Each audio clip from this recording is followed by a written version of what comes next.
Assalamualaikum warahmatullahi wabarakatuh.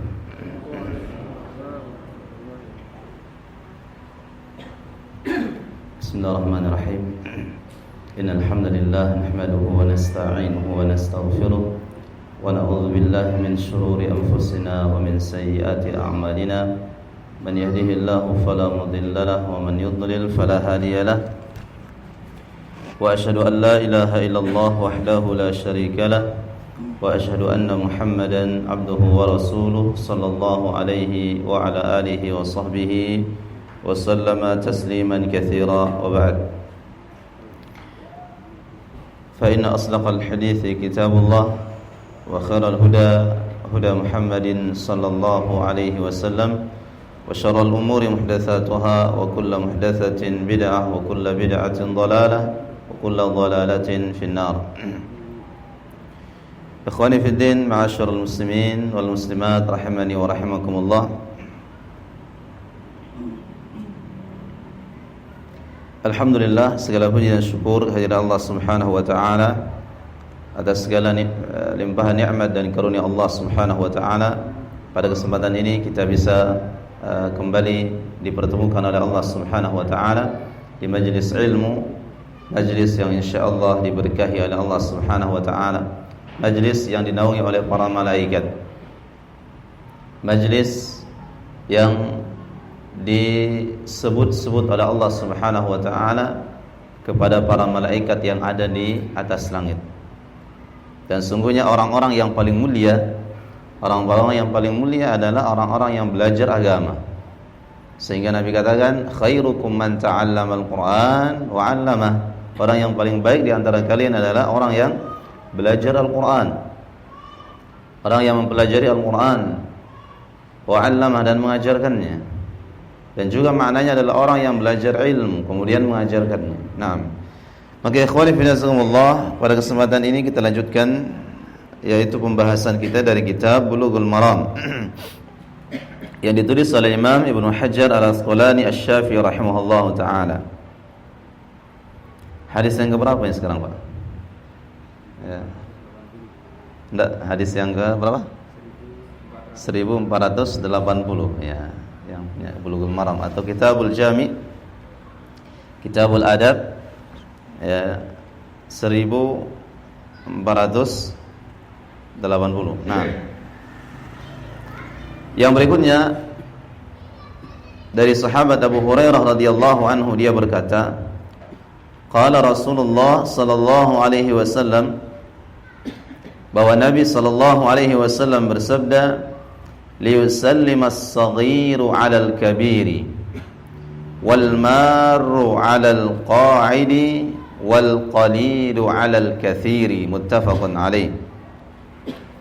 Yang artinya dari sahabat Abu Hurairah radhiyallahu anhu, dia mengatakan bahwa Nabi sallallahu alaihi wasallam bersabda, liyusallimas saghiru 'alal kabiri, hendaklah orang yang kecil dia yang memulai mengucapkan salam kepada yang besar. Yang kecil dia memulai mengucapkan salam kepada yang besar.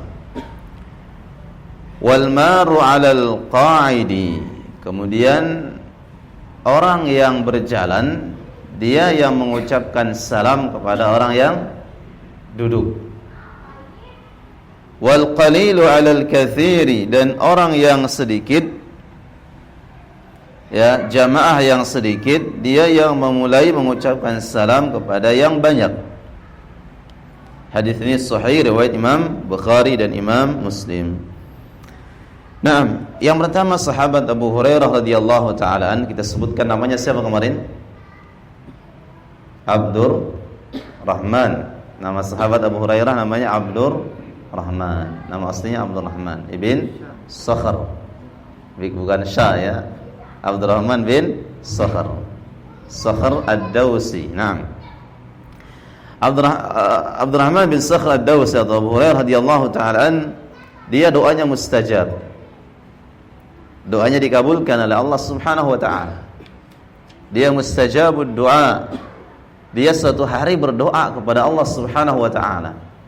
Doanya dia mengatakan Allahumma inni as'aluka ilman la yunsa. Ini doanya beda. Dia mengatakan Allahumma inni as'aluka ilman la yunsa. Ya Allah, aku minta kepadamu ilmu yang tidak bisa dilupakan. Ilmu kalau sudah diilmui enggak akan pernah lupa. Nah, ini mungkin bisa kita ajarkan kepada anak-anak kita, atau bisa kita baca supaya ilmu kita tetap melekat.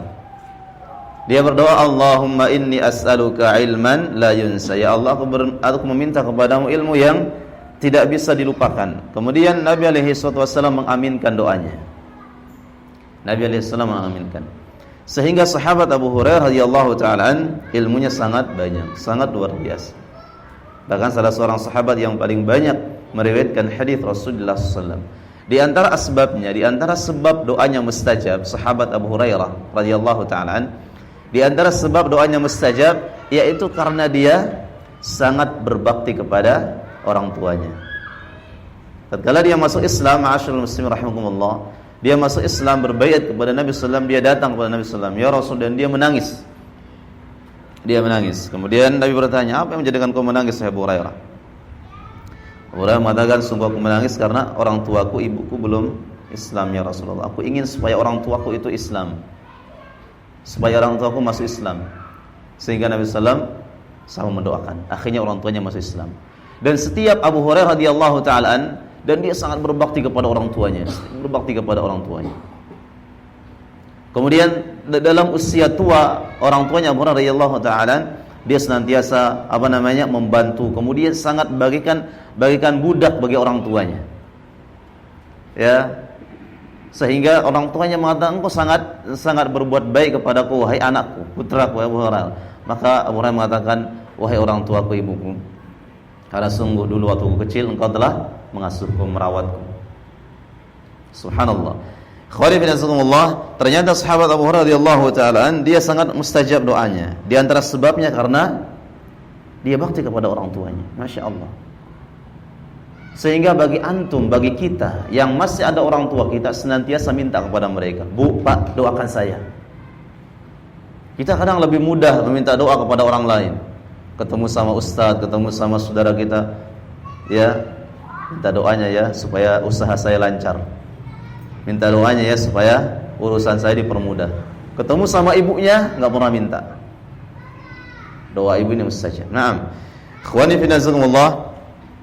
Kemudian sahabat yang mulia Abu Hurairah radhiyallahu ta'ala dia berkata, qala Rasulullah sallallahu alaihi wasallam, bahwa Nabi alaihi wasallam bersabda, "Liyusallim as-saghiru 'alal kabir." Hendaklah orang yang kecil dia memulai salam kepada yang lebih besar.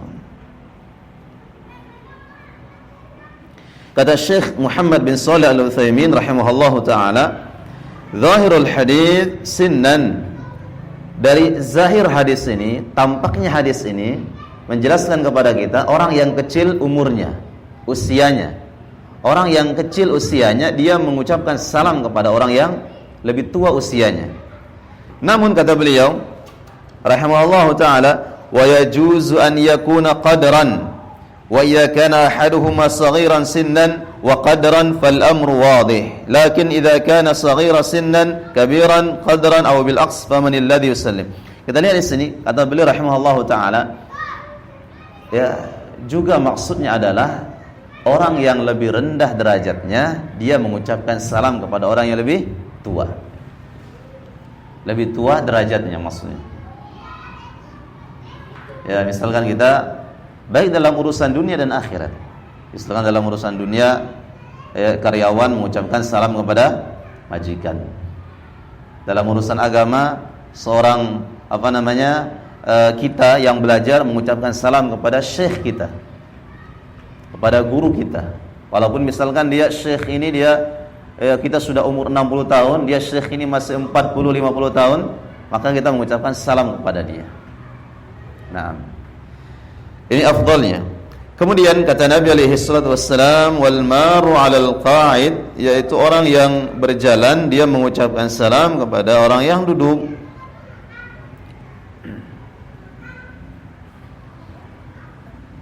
Kemudian wal qalil 'alal katsir, orang yang sedikit mengucapkan salam kepada yang banyak. Ya, berpapasan ada 3 orang, ya berpapasan dengan 10 orang, mengucapkan salam adalah yang 3 orang. Nah, ini adab yang diajarkan oleh Nabi sallallahu alaihi wasallam.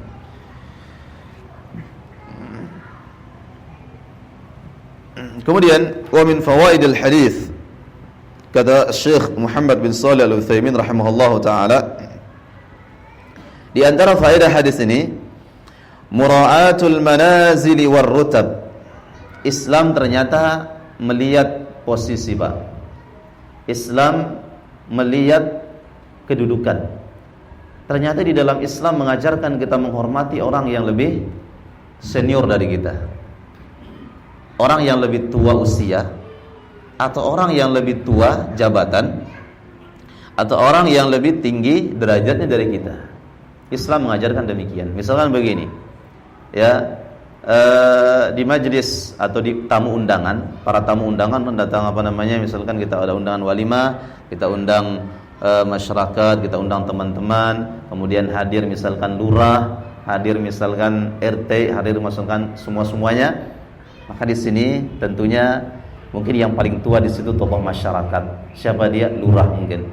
Sehingga mereka duduk bersila semuanya di masjid. Maka ini hidangan yang kita bawa, kita lihat siapa yang lebih tua usia atau siapa yang lebih tinggi derajatnya. Kemudian misalkan lurahnya di situ, misalkan di sini ada berjajar, misalkan ada teman-teman banyak, undangan-undangan yang lain, ada lurah di situ. Kita kasih hidangan ini, datang ke lurah itu, kemudian hidangkan dulu. Setelah itu baru bagian yang kanan. Yang kanannya siapa? Kanannya lurah ini. Ya, misalkan ini lurah di sini, kasih di sini, kemudian kanannya begitu, terus sebentar. Ini yang kiri terakhir nanti. Tunggu sebentar, di yang kiri ini. Dia terakhir. Ini adab. Jadi Islam mengajarkan kita adab, ma'asyiral muslimin rahimakumullah. Adab kita kepada orang yang lebih tinggi dari kita, baik dalam urusan dunia dan akhirat. Sehingga Nabi sallallahu alaihi wasallam tatkala dia menulis surat kepada Raja Heraklius. Raja mana Heraklius? Mesir, Romawi. Raja Romawi. Heraklius, Herakl. Ya. Nabi sallallahu menulis surat, Bismillah min Muhammad Rasulillah ila ya Kaisar Azimir Rum. Ya, Nabi SAW menulis surat Bismillah dari Muhammad kepada Kaisar Heraklius Azimir Rum, pembesar Romawi. Nabi alaihi wasallam menuliskan di situ azim, pembesar, tokoh, raja. Padahal Raja Romawi ini dia kafir pada waktu itu. Tapi Nabi alaihi wasallam menghormati dia karena dia sebagai raja. Sehingga ditulis Azimir Rum, pembesar Romawi. Nah, ini adab ma'asyiral muslimin rahimakumullah. Bagaimana kita beradab pada yang lebih tua atau yang lebih tinggi derajatnya.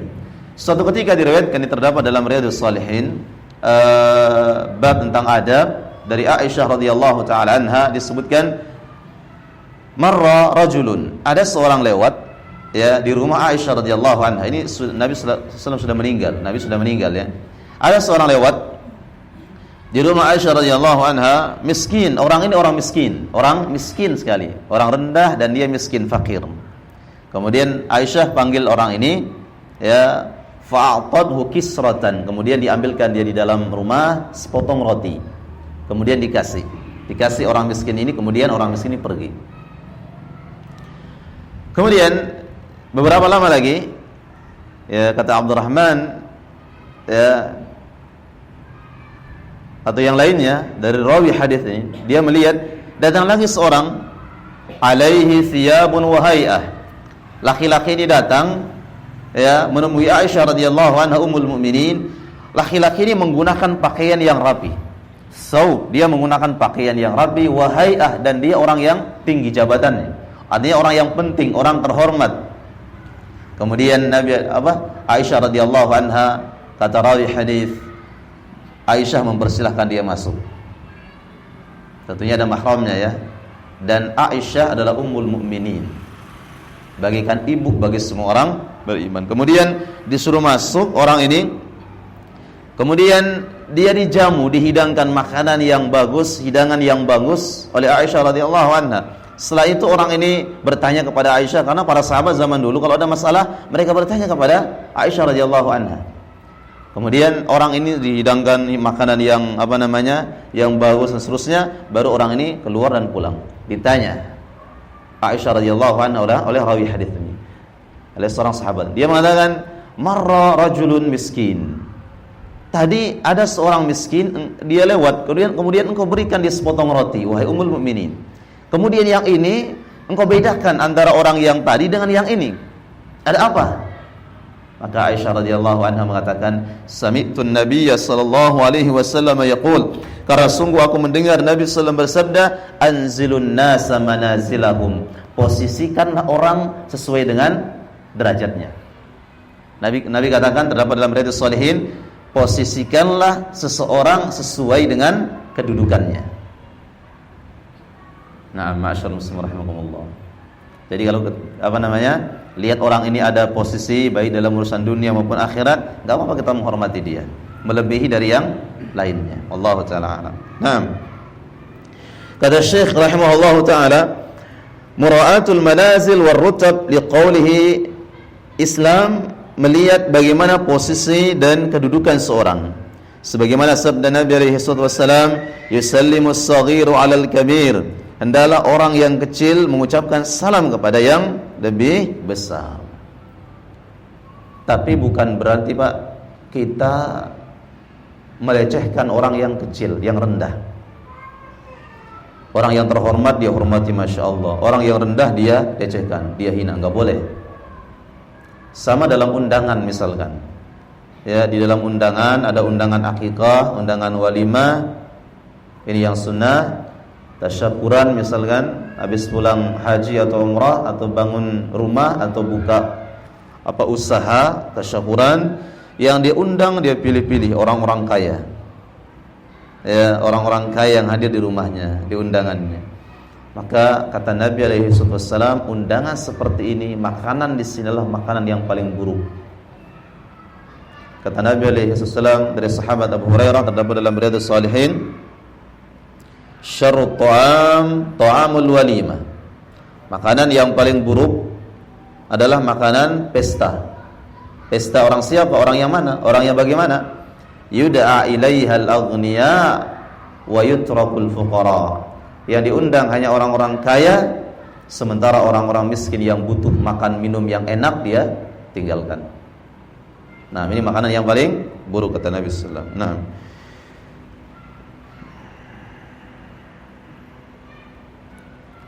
wa qad ruwiya 'anil Nabi sallallahu alaihi wasallam annahu qala, dan diriwayatkan dari Nabi alaihi salam bahwa dia bersabda, anzilun nasa manazilahum. Naam, ini riwayat yang kita sebutkan tadi. Posisikanlah orang tergantung kedudukannya. Wa kadzalika qala fi ma yarwi anhu. Demikian juga Nabi katakan, aqilu dzawil hayat atharatihim, bahwa berikanlah orang-orang yang memiliki kedudukan kehormatan mereka, illal hudud, kecuali had, kecuali hukuman, enggak boleh, kecuali hukuman. Paham maksudnya insyaallah? Kita posisikan orang ini orang penting, naam. Ini orang jabatannya bagus, kita posisikan yang bagus. Tapi kalau dalam hukuman enggak boleh. Ini pejabat yang salah enggak boleh dihukum. Rakyat yang salah udah habisi semuanya. Jadi Islam tidak memandang Nabi. Kalau hukuman tidak ada. Kalau hukuman tidak pandang bulu, Pak. Kalau hukuman tidak pandang bulu. Bahkan diriwayatkan dari Usama bin Zaid radhiyallahu ta'ala, disebutkan anna imra'atan min Quraisy zanat. Pada masa Nabi alaihi wasallam ada seorang wanita Quraisy, dia berzina. Ada seorang wanita suku Quraisy, dia berzina. Dan di Arab tentunya suku yang paling mulia adalah suku Quraisy.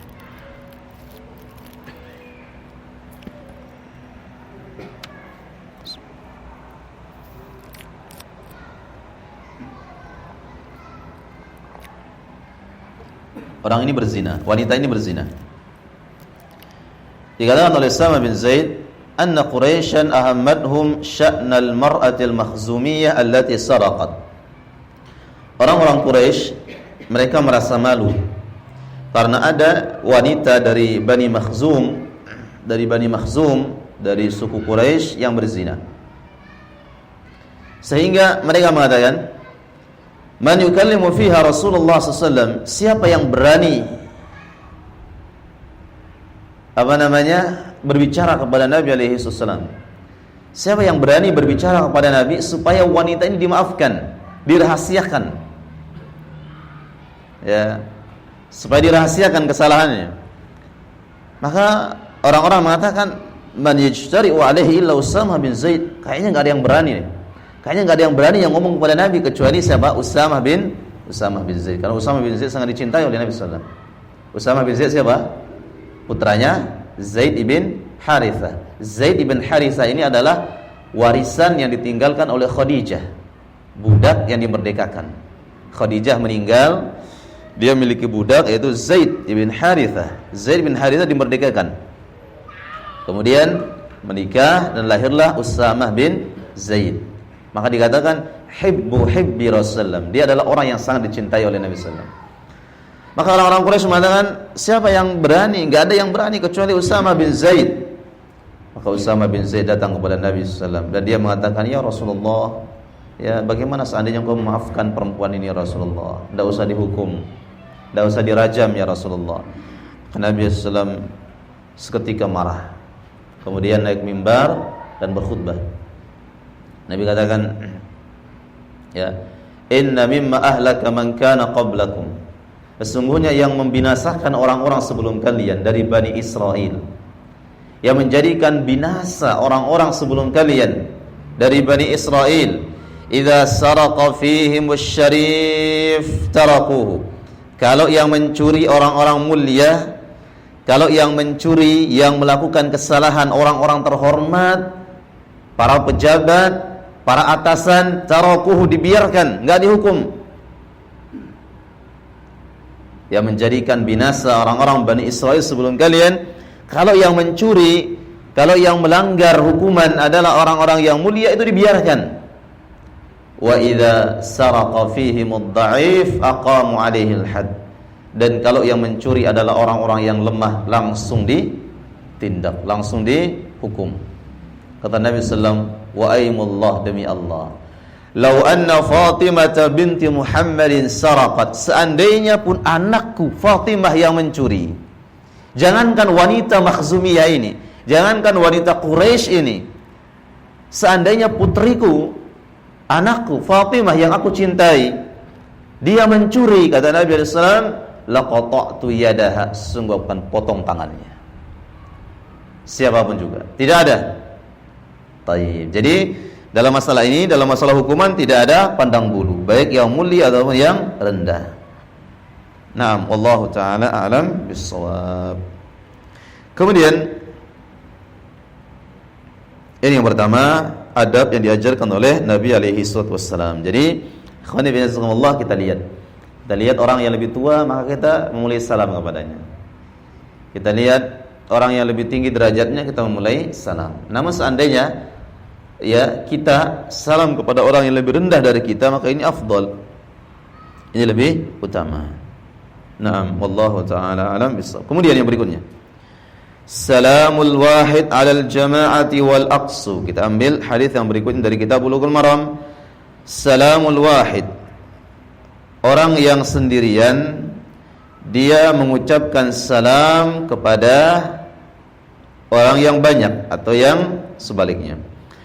An Ali radhiyallahu anhu qala, diriwayatkan dari sahabat Ali bin Abi Thalib radhiyallahu anhu, dia berkata, qala Rasulullah sallallahu alaihi wasallam, yujzi'u 'anil jama'ati idza marru an yusallima ahaduhum wa yujzi'u 'anil jama'ati an yarudda ahaduhum, rawahu Ahmad wal Baihaqi.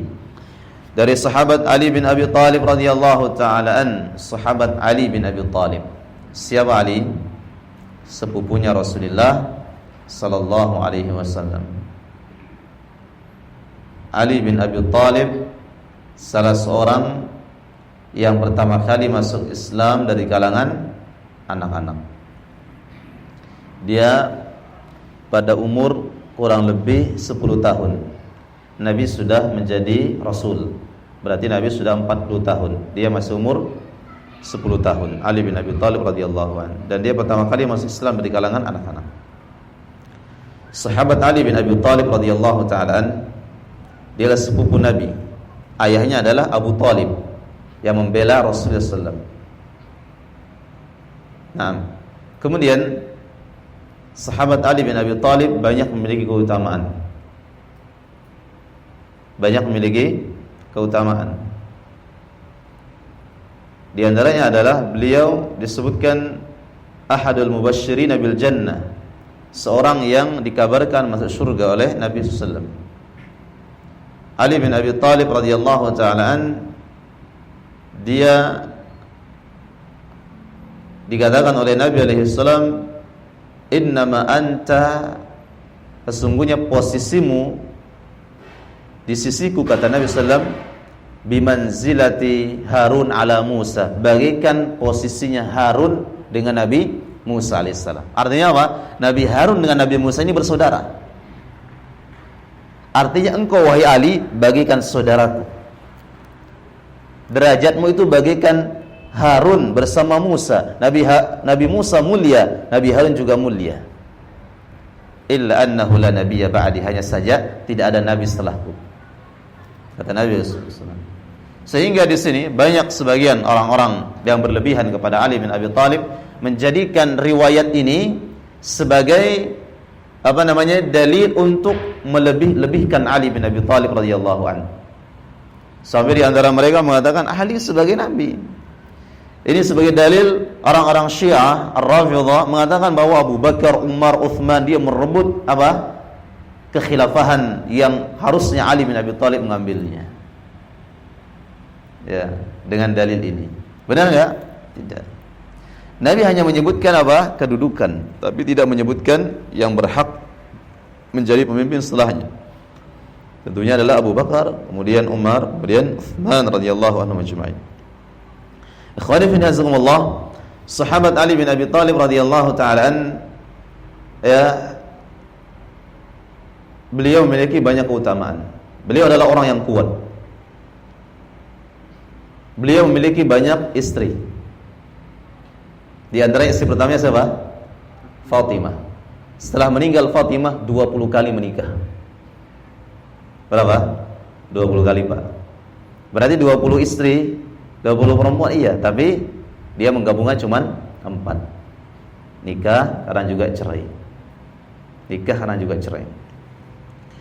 Ternyata ma'asyiral muslimin rahimakumullah, ya, sahabat Ali bin Abi Thalib radhiyallahu ta'ala an, pada masa Nabi alaihi salam, Nabi mengatakan kepadanya, janganlah engkau ta'addud, ya, janganlah engkau poligami dengan siapa? Fatimah, mempoligami Fatimah. Karena sungguhnya Fatimah itu bagian dariku. Kalau engkau mensakiti dia, menyakiti dia sama dengan menyakitiku. Ini sebagai dalil ternyata wanita manapun dipoligami pasti dia sakit. Sehingga Ali bin Abi Thalib radhiyallahu an semasa hidup Fatimah tidak menikah. Diriwayatkan ma'asyiral muslimin ini sebagai akhlak, adab kita kepada istri kita. Dikisahkan bahwa sahabat Ali bin Abi Thalib radhiyallahu an pernah suatu ketika bermasalah, artinya terjadi problematika rumah tangga di rumah beliau.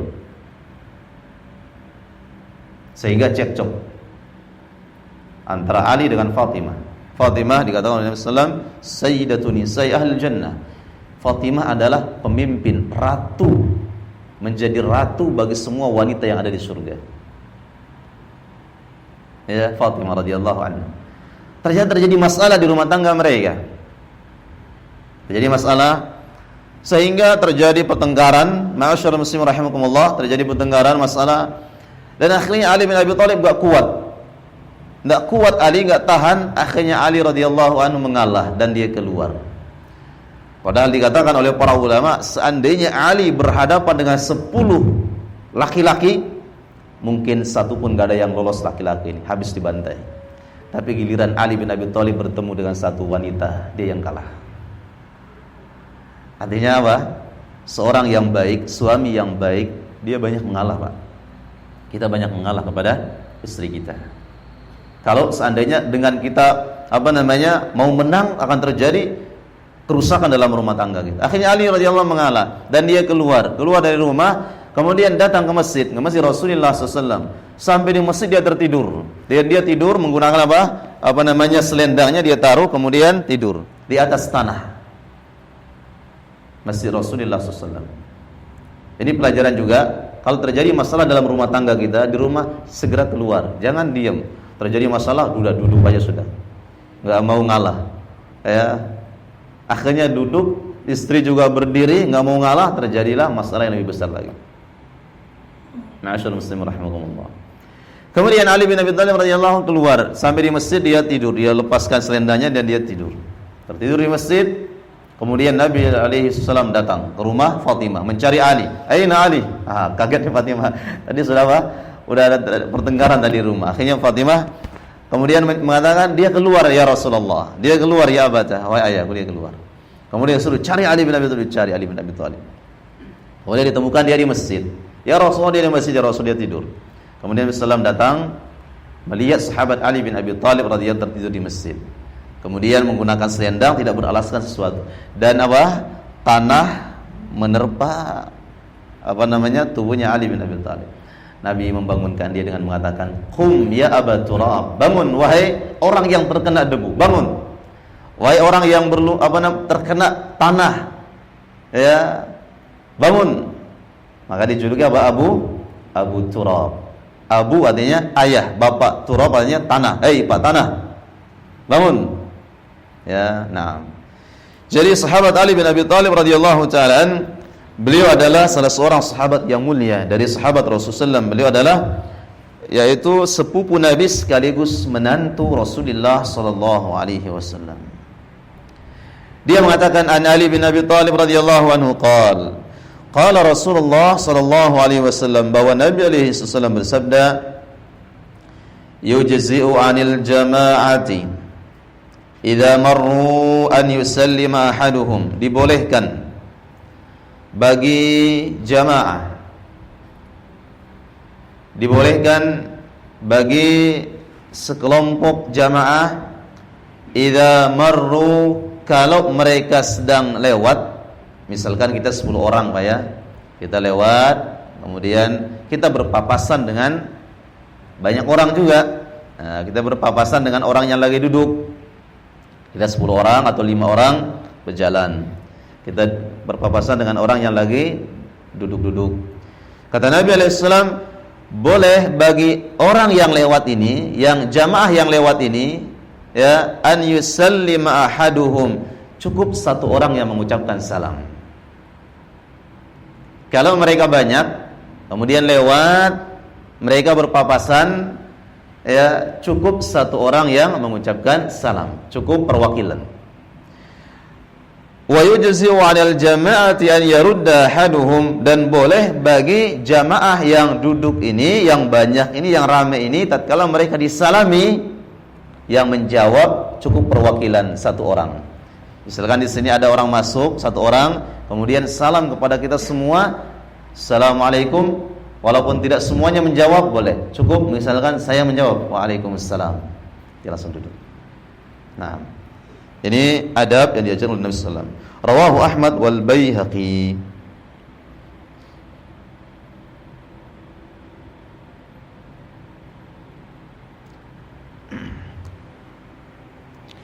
Di antara faedah riwayat ini, di antara faedah yang bisa kita ambil, anna radda salam fardu kifayatin yujzi'u 'anil jama'an yarudda ahaduhum madhahir al-hadith annahu la farqa baina an yarudda min qasdin man qasada bis salam aw man lam yaqsid. Ahyanan yadkhul insan wa yusallim wa yakunu al-maqsud al-awwal kabirul qaum. Yang artinya bahwa sungguhnya menjawab salam ini fardu kifayah, bukan fardu ain, tidak wajib bagi setiap orang. Ya, ada seorang yang salam kepada banyak orang, maka menjawab ini fardu kifayah. Fardu kifayah. Kalau sudah dijawab oleh sebagian maka cukup.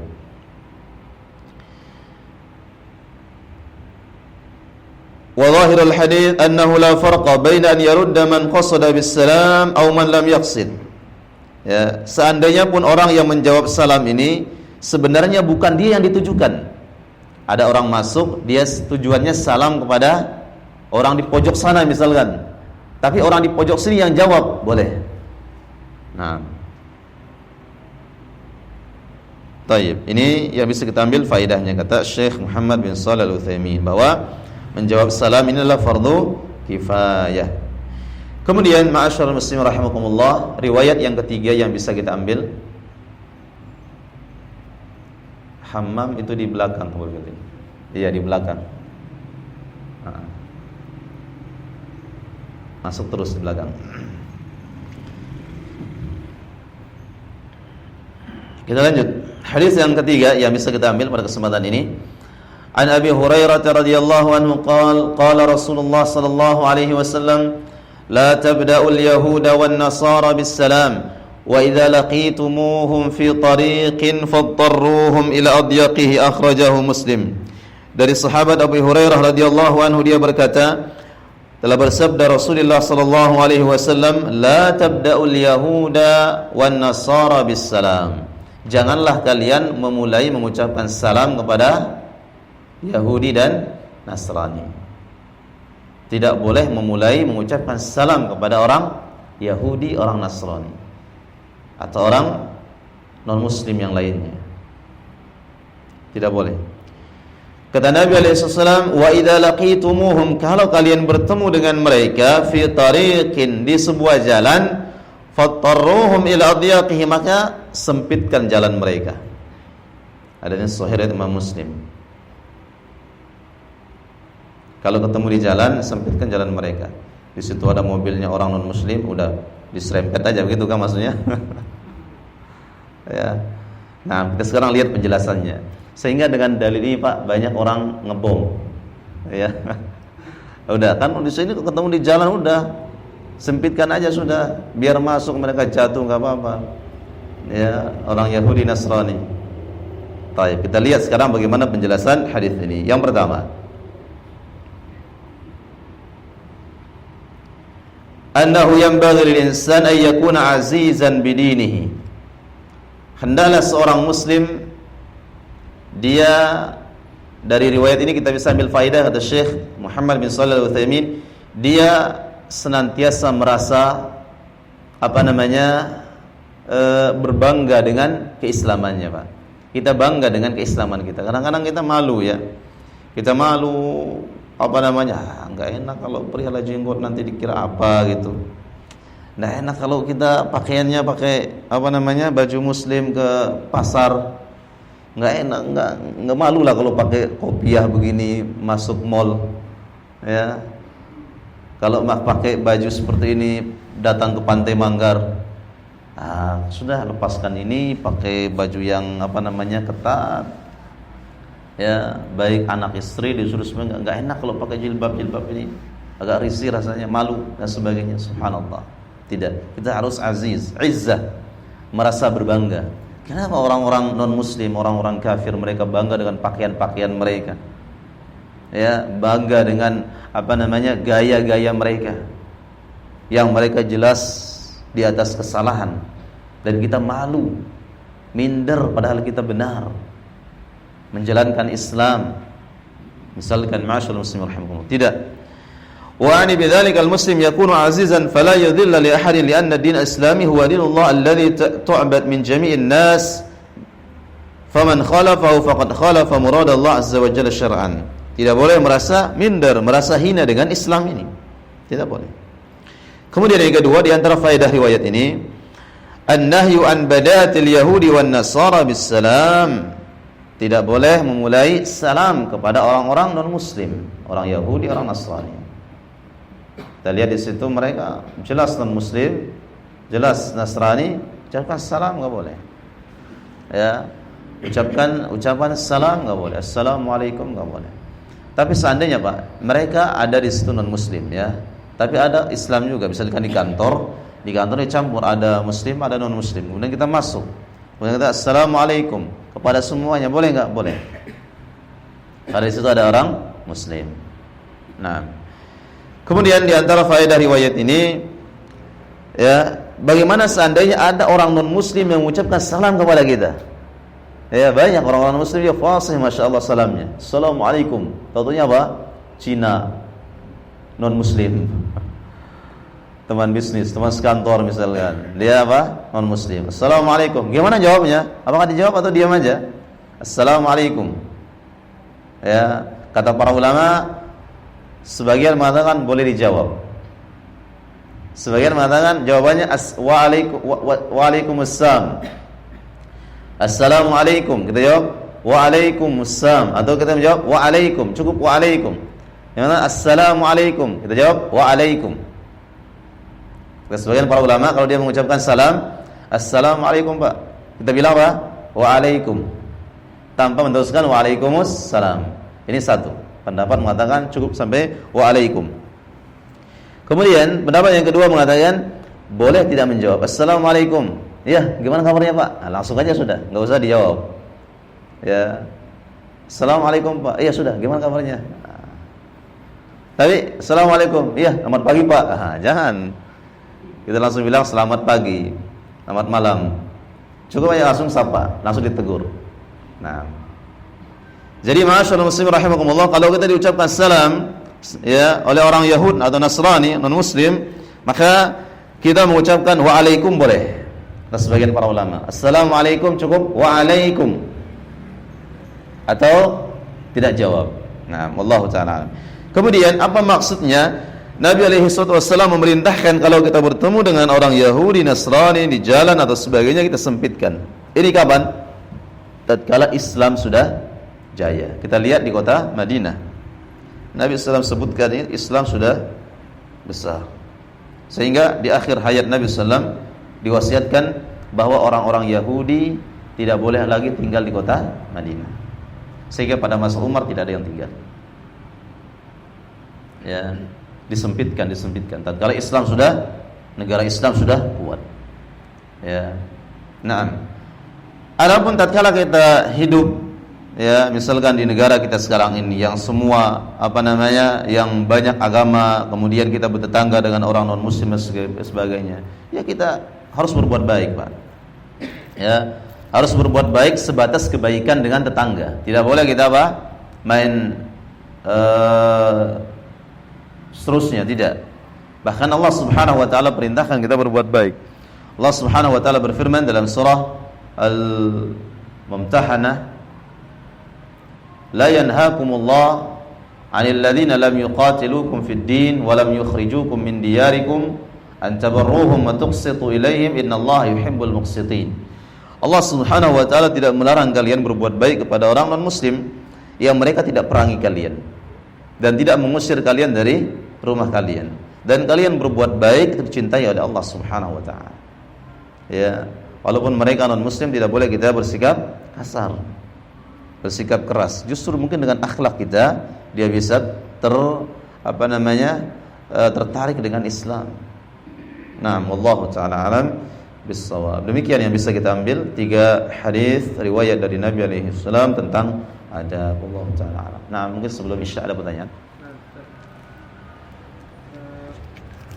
Kita suka memperhatikan ada orang-orang yang suka mengulang salam sampai seluruh yang ada di dalam ruangan itu membalas. Biasa ini kalau maulidan atau apa, kalau nggak dijawab semua, yang dijawab di situ diulangi lagi, diulangi. Nah, terus salam ditambah juga dengan kalimat yang lainnya seperti assalamualaikum, selamat pagi. Nah, bagaimana hukumnya mengulangi salam? Yang pertama, mengulangi salam ini termasuk sunnah Rasulullah. Diriwayatkan dari sahabat Anas bin Malik, terdapat dalam Riyadhus Shalihin bab adabus salam. Kata Anas bin Malik dan juga riwayat dari Aisyah radhiyallahu anha, dia mengatakan kana Rasulullah idza takallama thalathan. Nabi sallam kalau dia berbicara biasa mengulang 3 kali. Ma'asyiral muslimin, ma'asyiral muslimin, ma'asyiral muslimin, sehingga paham semuanya sudah. Rahimakumullah.